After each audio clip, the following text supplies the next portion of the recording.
बंधु एक भक्त हुए अष्ट सखाओं में, उनका नाम था श्री नंददास। क्या नाम था? नंददास।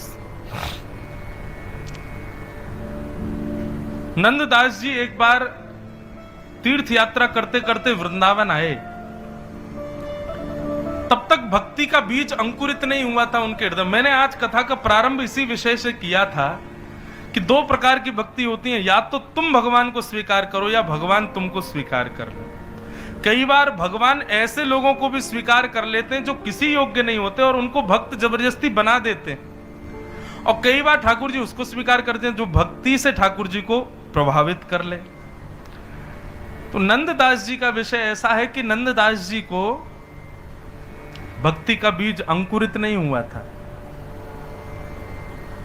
परंतु वृंदावन जब तीर्थ यात्रा करते हुए आए तो वृंदावन उनको बड़ा भाया। वृंदावन में ही रुक गए, आगे तीर्थ यात्रियों के साथ नहीं गए। एक दिन जा रहे थे, यमुना पार करके एक नगर में पहुंचे।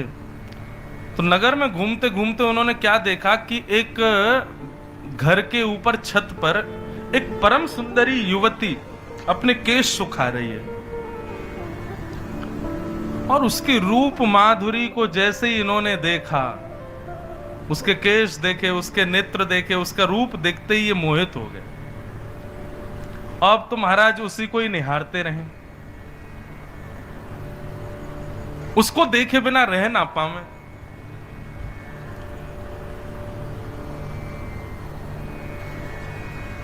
सुबह से शाम तक उसके घर के बाहर बैठे रहे, कभी तो निकलेगी, कभी छत पे जाएगी, कभी खिड़की में आएगी। विवाहिता नारी थी। एक दिन उसने अपनी किसी सखी से कहा, ये रोज बाहर बैठे रहते हैं, जरा जानकारी लेके आओ कौन है। पूछा तो पता चला कोई विप्र हैं। तो उस युवती ने बहुत सारा दान भेजा, बोले इनको दे दो, आए हैं द्वार पे तो लेके निकले। तो उसकी सहेली ने जाकर के जब दिया तो नंददास जी बोले ये सब नहीं चाहिए हमको। बोले क्या चाहिए?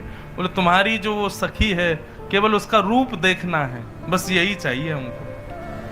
अब ये बात उसने अंदर जाके बताई तो महाराज बड़े व्याकुल हो गए सब लोग। अरे राम राम राम, बताओ ब्राह्मण कुल, ब्राह्मण हैं, रूप से वैष्णव दिखते हैं, और देखो मन कितना खराब इनका। अब तो और दिक्कत हो गई। अब तो उसने अपनी खिड़कियां भी बंद कर ली, छुपा लिया अपने आप को और ज्यादा। नंददास जी और व्याकुल हो गए। पति आया उसका, पति को उसने सब सच बताया। पति ने आकर के नंददास जी को समझाया, बोले कि आप महाराज जो चाह रहे हैं ये संभव नहीं है, ये उचित भी नहीं है। नंददास जी बोले मैं जानता हूं मैं ठीक नहीं हूं, पर पता नहीं क्यों मैं खूब समझाता हूं कि इसको मत देखो, पर पता नहीं क्यों मेरा मन करता उसको देखने का। पति भी चिंता में, नंददास जी भी चिंता में, सब चिंता में। बोले क्यों मेरा मन उसके पीछे भाग रहा है, क्यों उसके रूप लावण्य को देखने की इच्छा हो रही है। तो युवती जो थी वो श्रीनाथ जी की अष्टयाम सेवा करती थी और गोसाई श्री विठलनाथ जी की परम भक्त थी। अपने गुरुदेव के पास गई, जाकर के ये बात सब जब उनको बताई तो गोसाई विठलनाथ जी बोले वो तुम्हारे रूप पर आसक्त नहीं है, तुम्हारे चित्त में जो श्रीनाथ जी है ना, वो श्रीनाथ जी तुम्हारे रूप से उसको आकर्षित कर रहे हैं अपनी ओर। जब तक उसको सत्संग नहीं मिलेगा, जब तक उसको सेवा ठाकुर जी की नहीं मिलेगी, तब तक वो ऐसे ही तुम्हारे पीछे घूमेगा। उसको मेरे पास लेके आओ, मैं समझाता हूं। नंददास जी को जब गोसाई विठलनाथ जी के पास लेकर के गए और गोसाई जी ने कहा क्या बात है, इनका रूप बहुत मधुर लगता है आपको। बोले देखिए ना कैसे कटाक्ष नेत्र, कैसी सुंदर नासिका, कैसे सुंदर ओष्ठ, कैसे सुंदर केश, कौन ना देखे इनको। अब वो तो और मुंह छुपा, बोले कहां मर जाए, कैसी बात करता है ये निगोरा। गोसाई जी बोले इधर आओ, हम कुछ और दिखाएं तुमको। और जैसे ही कपाट खोले, त्रिभंग लली श्याम सुंदर खड़े हुए हैं श्रीनाथ जी, तो देखो। और जैसे ही नंददास जी ने उनका रूप देखा, रूप देखते ही मोहित हो गए। वाह! और उनकी जो मनोवृत्ति पाप की ओर भाग रही थी, वही मनोवृत्ति अब भक्ति बन गई। रूप लावण्य का शौक था ना उनको, रूप देखने की आसक्ति थी ना उनमें, बस मिल गई ठौर। गुसाई जी ने कपाट बंद किया, बोला अब देखो इसको। बोले नहीं अब नहीं देखना, अब तो उनको ही दिखाओ, अब तो उनके आगे कोई नहीं भारा है। कल मैंने पद गाया ना, मेरो मन गिरधर छवि पे अटक्यो।